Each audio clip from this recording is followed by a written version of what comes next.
All right. So the S&P, I mean, we've been under pressure. We had this strong rally off lows, and this is when they announced the first rate hike, the Fed, and it was only 25 basis points, which the market seemed to like in the short term. We made a run towards, previous resistance, and it's just been all down from there. We got this like mini low consolidation, and here's why it's so tricky, because when you make a run off lows like this, where 11 and 12 days are green, that's not your typical bear market rally. Your typical bear market rally is more like, let's say these couple days when the war started, where it was like these huge 2 green up days, we consolidate, then we move back lower. But when we do 10 out of 11 green days in the S&P, that's tricky. So now what made this area so tricky right here in the middle of this range is this is like a nice 50% retracement. So if you take this out of there, it's like, well, stocks go either way at this point. If we're factoring in this run, we pull into this area, 50% retracement, you could expect some buying, and we get some of that buying, and then it just ended up being such a bull trap.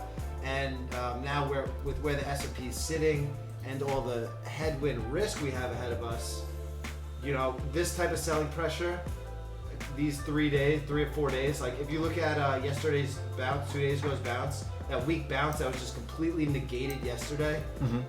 It's like we can only test this big support area so many times. It seems like at this point, stocks have to crack this level. I think maybe we could bounce this, let's say 430 area in the SPY or this previous, but the sellers are just clearly in control. I'm a little worried. We got Apple earnings and Amazon tomorrow after the close, and there's such heavy weights in the market that if they don't deliver, the market could be under some serious pressure if Apple and Amazon get smoked. So it's definitely more of a time to be cautious.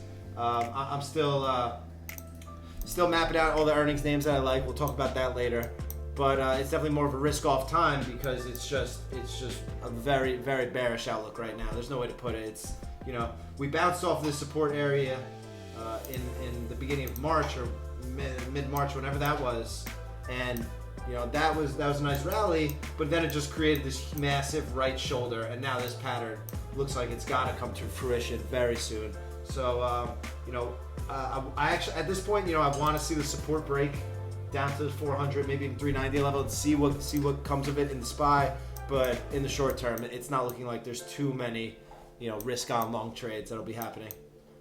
Yeah, I definitely agree. I was saying kind of very similar in the big picture where I'm with you. I'm expecting kind of like that shakeout, like even like that, like February 25th low where we gapped down huge and it got brought back up, like that has been like the low or the line in the sand. The line in the sand, yeah. Yeah, for the past few months now, but really that's just that low where like really like the psychological level 400 in the SPY, like you mentioned, is probably the more key spot, and like you said, we probably have to expect it to shake out.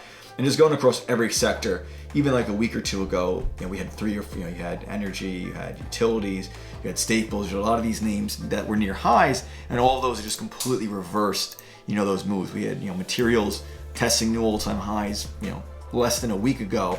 Now we're back dead smack in the range. You have, energy that's been on a major run all of 2022, finally breaking that like pretty steep uptrend it's been on.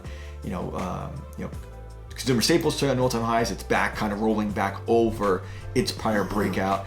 And this was, even with this kind of move in the staples where it takes out the high, it breaks out, looks amazing, but then rolls back over. We saw this with a lot of like the leading, tech-heavy names. Even, not even tech, but even think like a name like Etsy had that similar move where, this was end of 2021, where it takes out that high, breaks out to new all-time highs, and then it rolls back under that prior breakout level, and then it's pretty dead for the foreseeable future. So again, like you said, a lot of bearish activity out there. It just seems like you touched on something. Yep. You touched on something I want to touch up on that was different from all these pukes that we haven't seen before. Every time we've puked so far this year, we would see at least a flight to safe haven stocks, whether it be energies, whether it be utilities. But this time, we're just seeing a risk reduction across the board. There's really no safe havens. There's nowhere to hide in the stock market because everything started feeling pressure last week. And that was like the big change I saw because I was in all these energy names. I had some good exits we'll talk about later. But, seeing all those names, not being able to continue to run and just completely getting washed out, is like, all right, that's a big change for the market. Now I think we just got to smoke this support level and see what's next. Yeah.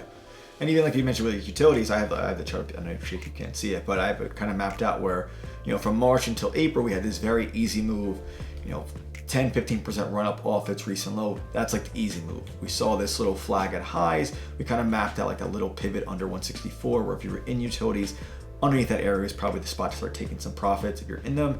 And now this is like the hard trade, and we're seeing this with a lot of individual names where they've gone on these nice runs, but now like when it starts getting more painful, this is oftentimes when you want to rush back into the name because it appears cheap.